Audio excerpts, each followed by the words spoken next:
la pared del cono. Aquí está el ángulo en el vértice.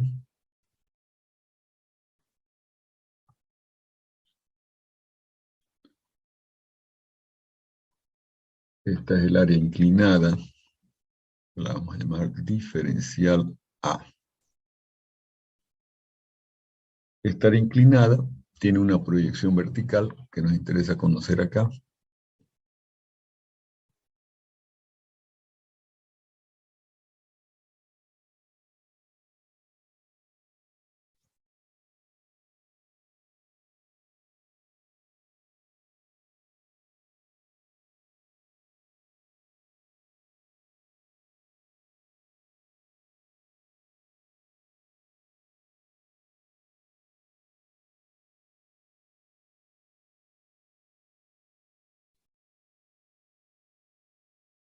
Entonces hay una proyección del área en la horizontal y en la vertical. No estamos interesados ahora nosotros en la proyección esta en la vertical.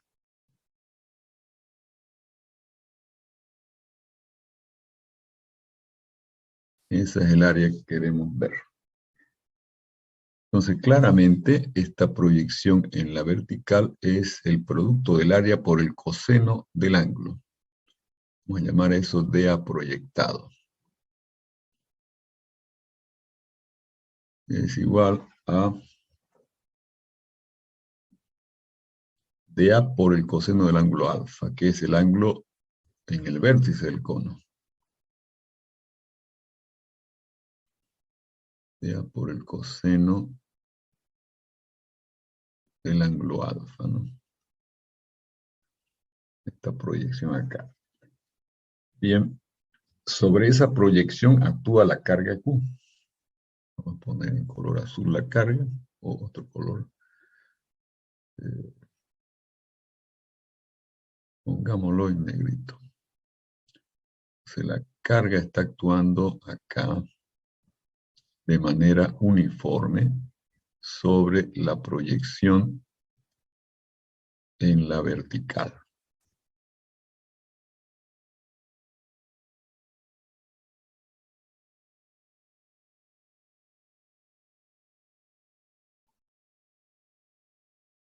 Entonces, esta es la carga Q, que va a dar una resultante cuando multipliquemos la carga Q por DA proyectada. Vamos a tener acá esta resultante, que es perpendicular a la dirección vertical, ¿no? Y vale Q por DA proyectada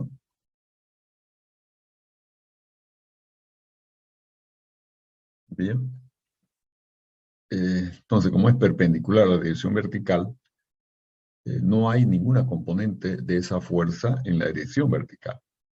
Entonces, aquí ya directamente deducimos nosotros que P vertical es igual a 0.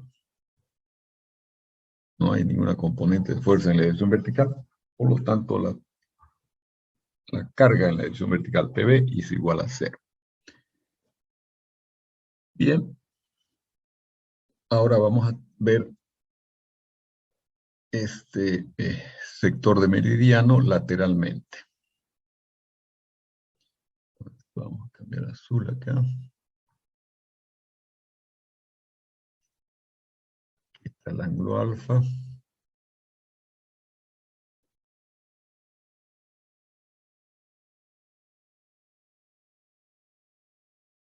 Y aquí estaría nuestra proyección en la vertical, que lo veremos como una línea simplemente, el área proyectada.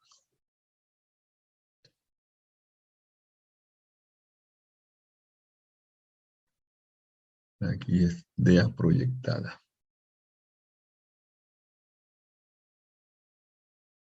Bien, sobre esa área está resultando esta fuerza, ¿no? Q por DAP. Entonces aquí tenemos la fuerza resultante.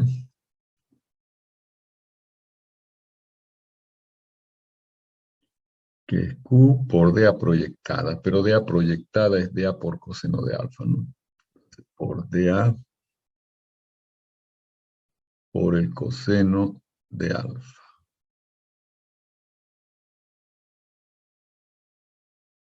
Bien, ahora esa fuerza no está ni en la dirección Y ni en la dirección Z. Entonces vamos a calcular su componente en esas dos direcciones. En la dirección Y tener una componente paralela a y en la dirección Z una componente paralela a Z, ¿no? Entonces estas serían las dos componentes que debemos calcular. Bien, aquí tenemos esta proyección. Vamos a ver dónde está el ángulo alfa en este triángulo de descomposición de la fuerza Q por dA coseno de alfa. Esta línea vertical es perpendicular con la horizontal y la línea del meridiano es perpendicular a la dirección de Z. Entonces aquí estaría el ángulo alfa por ser ambas rectas de ambos eh, triángulos enmarcando el mismo ángulo. Inge, ¿Sí? ¿por qué colocó los ejes X, perdón, Y y Z, el Y oblicuo? El Y, ¿No voy a ser vertical? no, el Y es así, ¿no? Ah, ya, ya, ya. Muy bien, muy bien. Y el Z es así. Entonces está en la dirección, el Y está en la dirección del meridiano y el Z está en la dirección perpendicular al meridiano, ¿no? Ahora descompongamos la fuerza. Entonces aquí sería esta de acá, que está en la dirección Z, sería la fuerza Q por dA por coseno de alfa.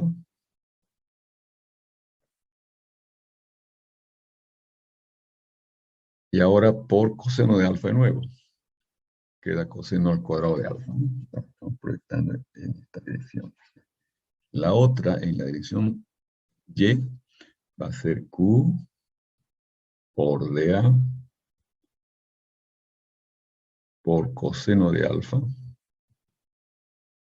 y por el seno de alfa. Bien, esas son fuerzas netas, ¿no? Entonces, con ellas ya yo puedo calcular las cargas PY y PZ. Primero observamos para PY que la fuerza en la dirección Y está en sentido contrario a Y, por lo tanto va a ser negativa la carga PY. Y la carga PY se obtiene distribuyendo el valor de esta fuerza, que es Q por dA coseno de alfa, seno de alfa, sobre el área sin proyectar, sobre el área inclinada en nuestro elemento, ¿no? Que hemos analizado.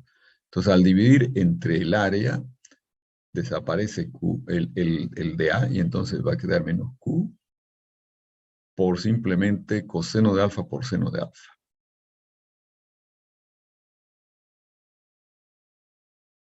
Y por el seno de alfa. Esa sería la PY.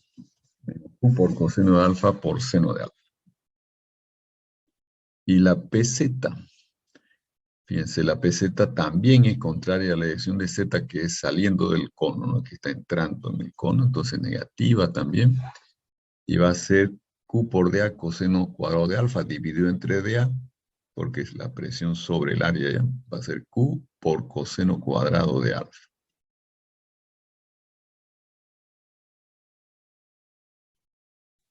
Bien, ya tenemos PZ. Inmediatamente podemos evaluar nosotros N tita. N tita sabemos que es igual a PZ por Y por la tangente de alfa.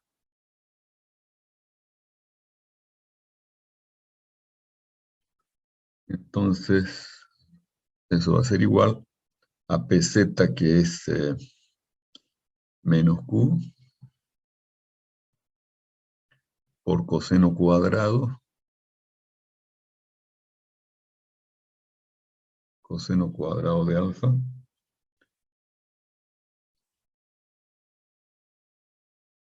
no es más, y esto está multiplicado por y por la tangente de alfa, ¿no? Y por la tangente de alfa.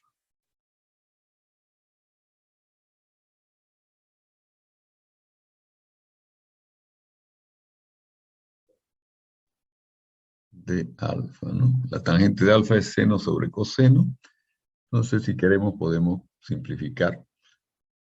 Podríamos tomar igual esto a menos q, como el coseno que está abajo en la tangente se puede cancelar con este coseno cuadrado y queda coseno arriba solamente, sin el cuadrado ya. Q por el coseno de alfa, y nos queda seno de la tangente, solo queda el seno de alfa. Todo por y. Esa sería la genetita ya, directamente, ¿no? Bien, ahora vamos a hacer lo siguiente. Vamos a borrar.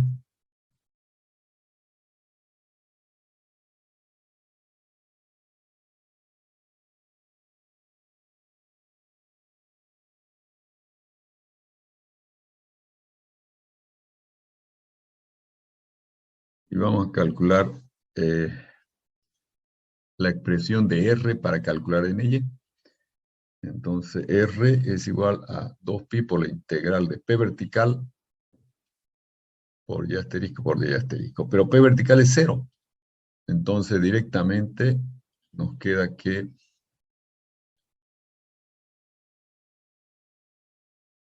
NY es igual a 0. ¿Por qué motivo? Porque P vertical ha sido calculado como 0, ¿no? Y P vertical actúa acá, en la R, en la integral.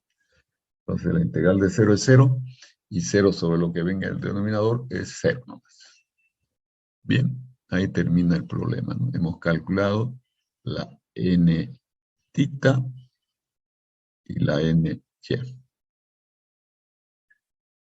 No sé si alguien quiere alguna aclaración sobre el procedimiento o si lo entienden completamente.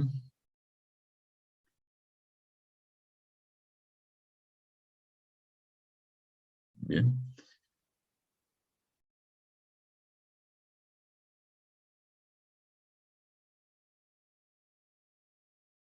Vamos a ver. Entonces esto se resolvió.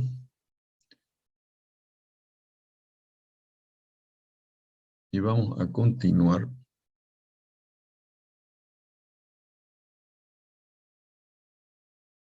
calculando deformaciones. Vamos a calcular las deformaciones. Entonces, en nuestras líneas, en la dirección y el arco de paralelo. Lo que estamos viendo nosotros acá es que en una primera situación podemos imaginar que solamente actúa el desplazamiento W. Estamos queriendo vincular las deformaciones con los desplazamientos, ¿no?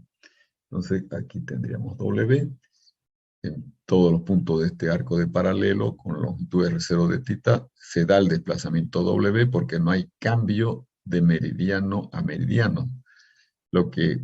Donde hay cambios en cada meridiano. Cuando varía Y, ahí tenemos cambio porque nuestras funciones son funciones de Y no de θ. Entonces acá, pasando de la posición Y a Y más de Y, el W se incrementa en diferencial de W, ¿no? Entonces acá tenemos W más diferencial de W, y aparece acá nuestra superficie, nuestro elemento diferencial de superficie de la cáscara del cono, de la superficie media del cono, dibujada en verde acá, ya deformada, ¿no? Por W. Entonces se trata ahora de escribir las relaciones que va a tener esa forma deformada en términos de las longitudes nuevas, tanto en el meridiano como en el arco del paralelo.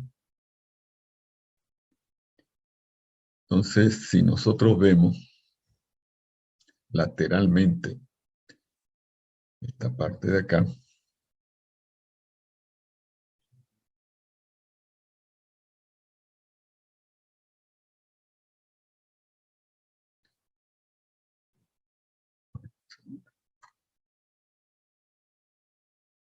posicionarnos bien.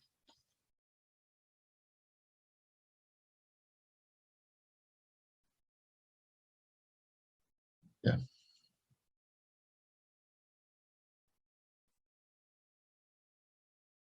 Y nosotros esta cara la vemos lateralmente.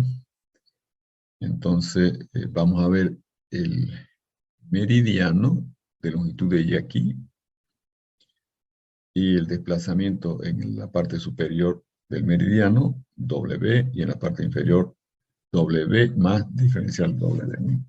De modo que esta línea de arco de meridiano deformado aparece acá. Entonces, aquí podemos ver qué pasa con el arco del meridiano, ¿no? Primero podemos imaginar el traslado, o sea, primero podemos imaginar que para llegar a esta posición final, el meridiano de longitud de Y se traslada en la dirección perpendicular al meridiano que es Z, el valor W.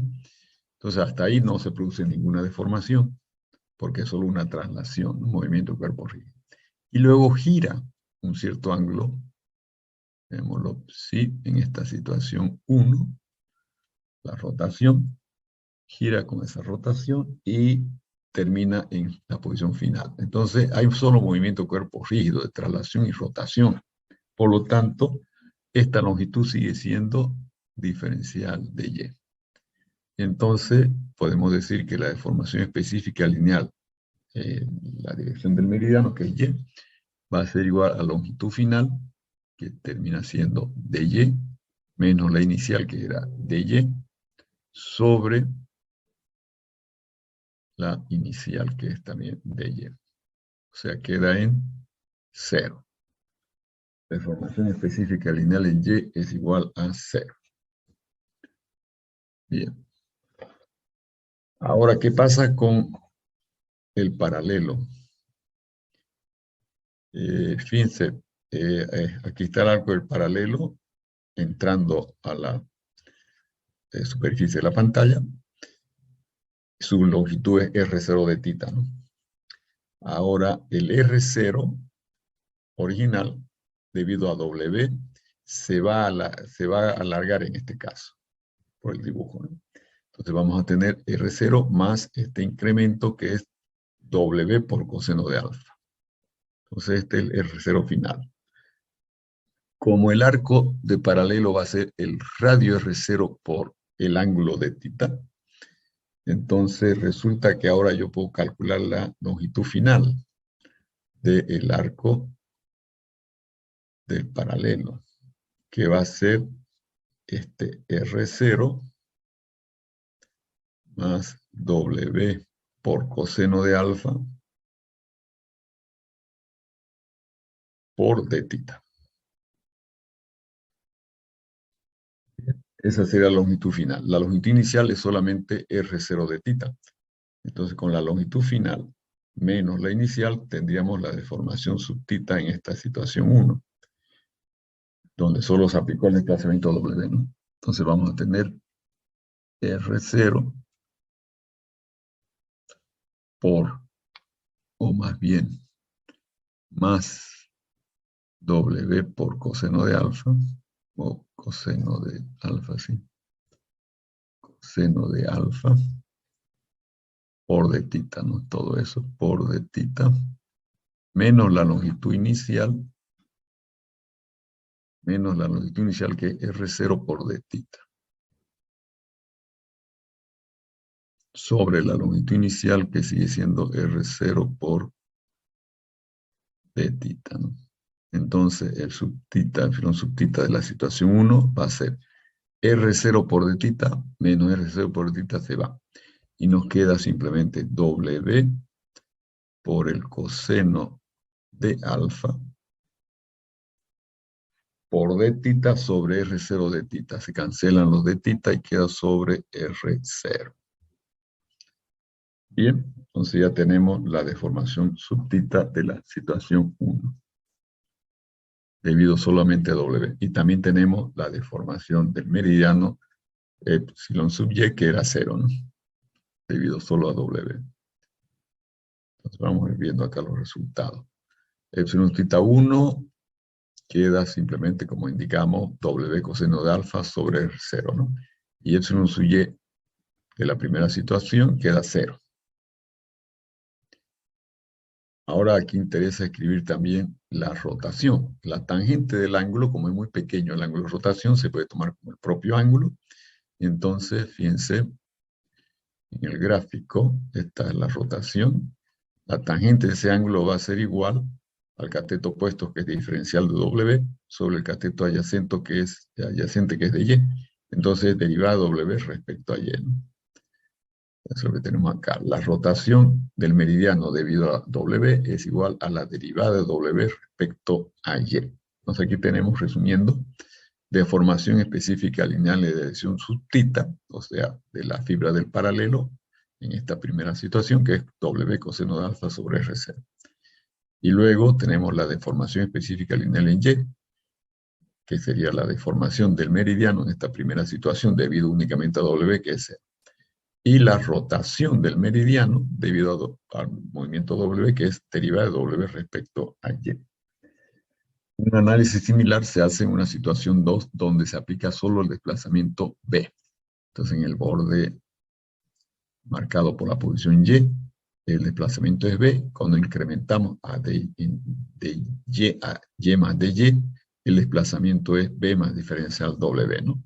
Y entonces nuestra superficie infinitesimal de la superficie media del cono, en lila acá, que es la situación inicial, se transforma en esta superficie en verde. Veamos acá.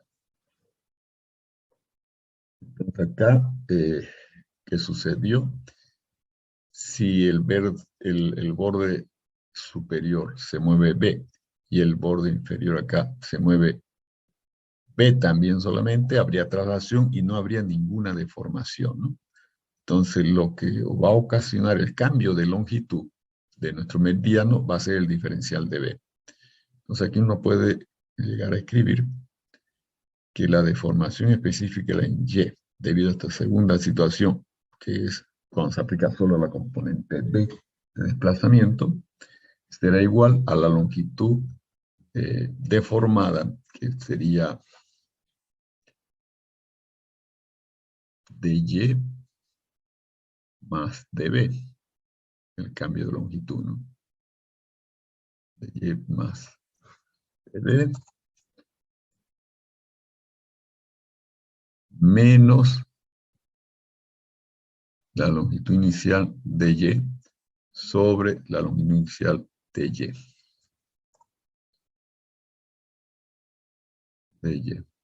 Entonces, la deformación específica lineal de esta segunda situación va a ser dy menos dy se van. Nos queda derivada de B respecto a Y. Derivada de B respecto a Y simplemente. Eso es lo que tenemos acá.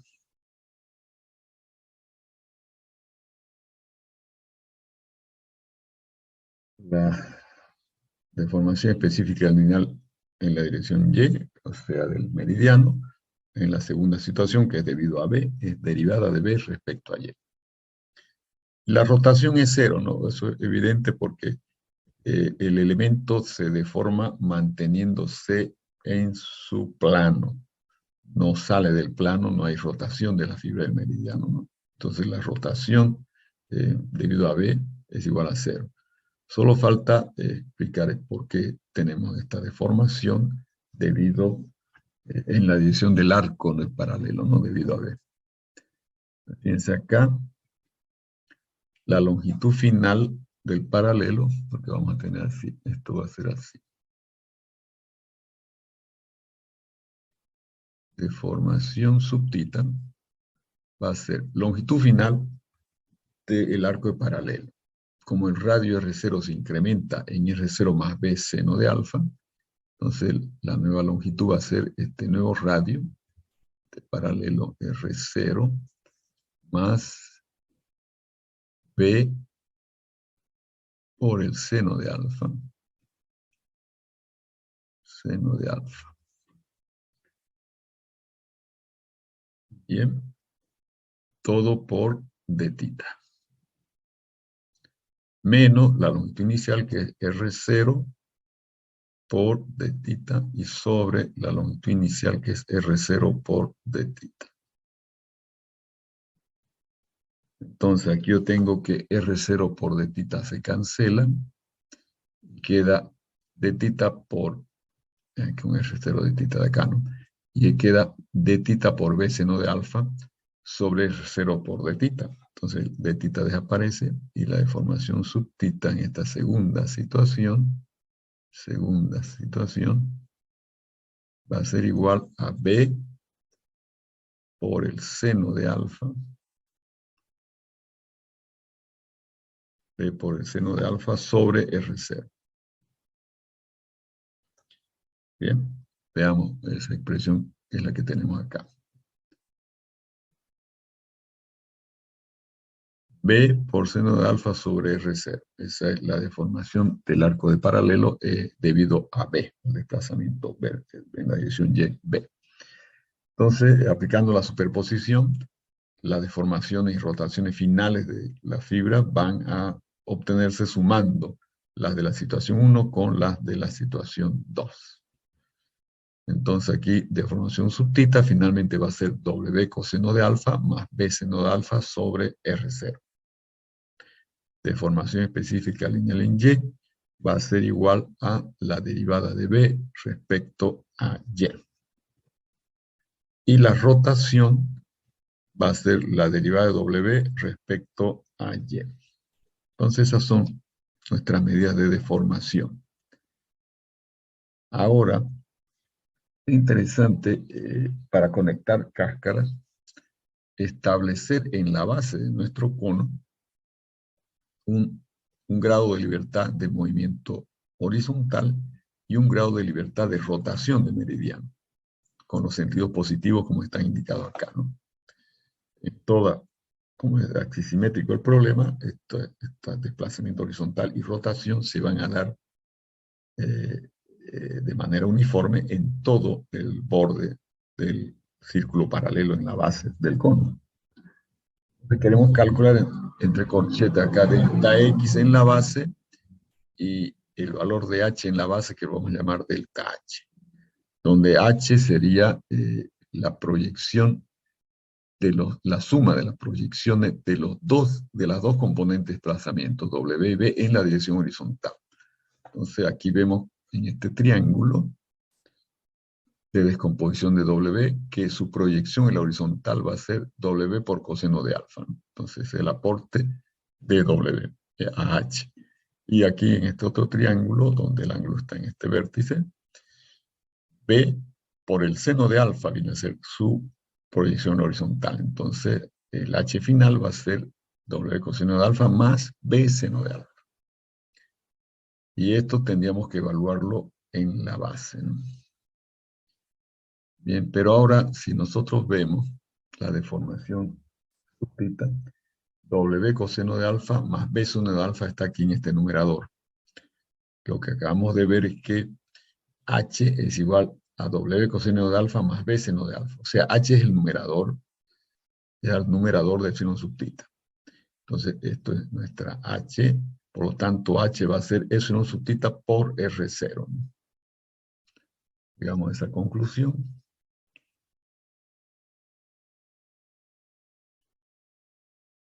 H en cualquier punto de la pared sería igual a la deformación subtita evaluada en ese punto por R0. Ahora, como nos interesa en la base, entonces tomamos este H evaluado en la base, el cono. El valor de Y tiene que ser el que marca la base del cono. Y esto va a ser entonces epsilon subtita por R0 evaluado en la base del cono.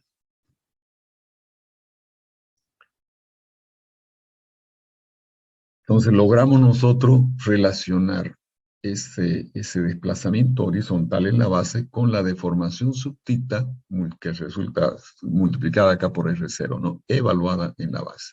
Entonces estamos vinculando H con deformación.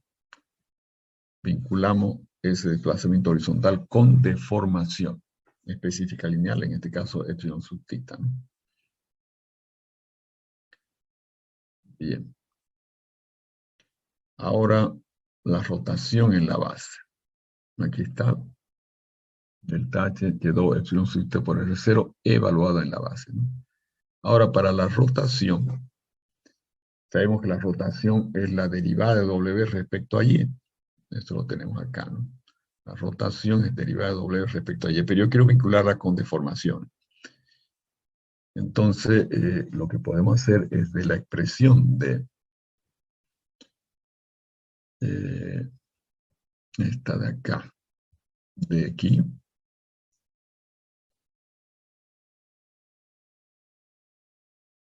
esta expresión yo la puedo derivar respecto a Y en ambos lados, ¿no? Entonces, si yo derivo respecto a Y, va a quedar la derivada respecto a Y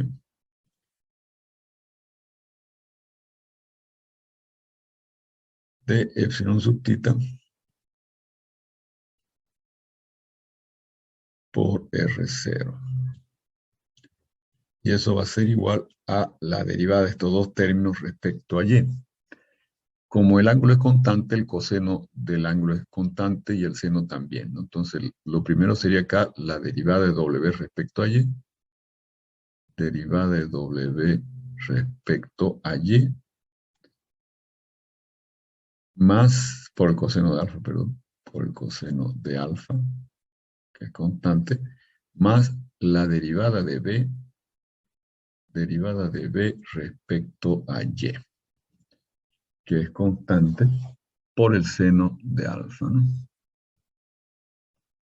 Esto de acá es lo que nos interesa, porque derivada de W respecto a Y es la rotación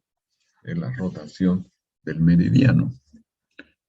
Entonces, si de aquí despejamos, la rotación va a ser 1 sobre coseno de alfa, que multiplica a, esta es la rotación, ¿no? Entonces pasa a dividir, esto pasó a restar, y tenemos acá la derivada respecto a Y de epsilon sub θ por R0, ¿no?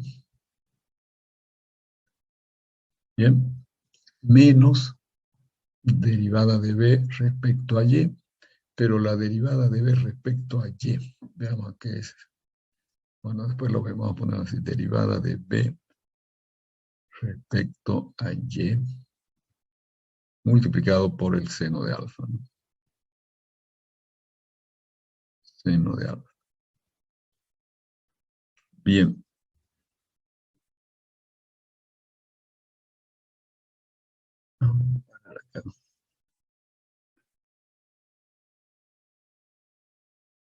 Seno de alfa sobre coseno de alfa por derivación sub θ por RC. Bueno, aquí ya he hecho una pequeña transformación. Escribí R0 como Y seno de alfa, como estamos derivando respecto a Y. Y se tiene que quedar adentro, por el seno de alfa sale afuera, ¿no? Y va a quedar seno sobre coseno para este término. Menos, aquí también, el coseno pasa a dividir al seno y queda tangente de alfa por la derivada de B respecto a Y. Pero la derivada de B respecto a Y es la deformación específica lineal en Y. Entonces aquí está, de aquí saltamos acá, ¿no? Y la rotación, delta, rotación, en realidad es la rotación en la base, ¿no? Entonces esto lo tenemos que evaluar en la base. En la base vamos a tener tangente de alfa por la derivada de epsilon sub θ por Y sobre, o sea, respecto a Y, menos epsilon Y. Esto evaluado en la base, ¿no? Senos, y aquí estaría tangente de alfa, este seno sobre coseno también queda tangente de alfa, entonces factorizamos las dos tangentes de alfa ahí. Y esa es la expresión final de la rotación del meridiano. Fíjense si lo complementamos acá. Esto es el coseno, lo meto adentro y voy a tener, esto es igual, R0 es Y por seno de alfa. Y por seno de alfa. Pero seno de alfa es constante, entonces sale de la derivada y queda seno sobre coseno, seno de alfa sobre coseno de alfa, por la derivada respecto a Y de epsilon sub tita por Y, porque ya salió el seno para afuera, ¿no? De epsilon sub tita por Y. Menos, aquí sería el coseno de alfa, pasa a dividir al seno de alfa y tendríamos seno de alfa otra vez sobre coseno de alfa por la derivada de b respecto a y, que es la deformación específica lineal en y, ¿no? Entonces esto es tangente de alfa que la factorizo. Entonces tangente de alfa multiplica a la derivada de epsilon sub tita por y respecto a y menos epsilon sub y. Y ahora lo que nos interesa es la rotación en la base, delta psi. Y para poner delta psi simplemente tengo que evaluar todo esto en la base. No sé si a alguien le quedó alguna duda de cómo expresamos tanto el movimiento horizontal como la rotación en términos de las deformaciones, ¿no? Epsilon sub tita y epsilon sub t. Bien, ya nos falta menos de un minuto. Entonces, hoy vamos a quedar con nuestro avance hasta este nivel. Con esto terminamos la parte del cono, la cáscara cónica. Y en la próxima clase vamos a abordar ya cáscaras de doble curvatura, como una cáscara esférica, por ejemplo, donde ya no solo el paralelo tiene curvatura, sino también el meridiano es curvo también. Hasta ahora hemos estudiado elementos que tienen el meridiano recto, ¿no? El cilindro y el cono. Las de doble curvatura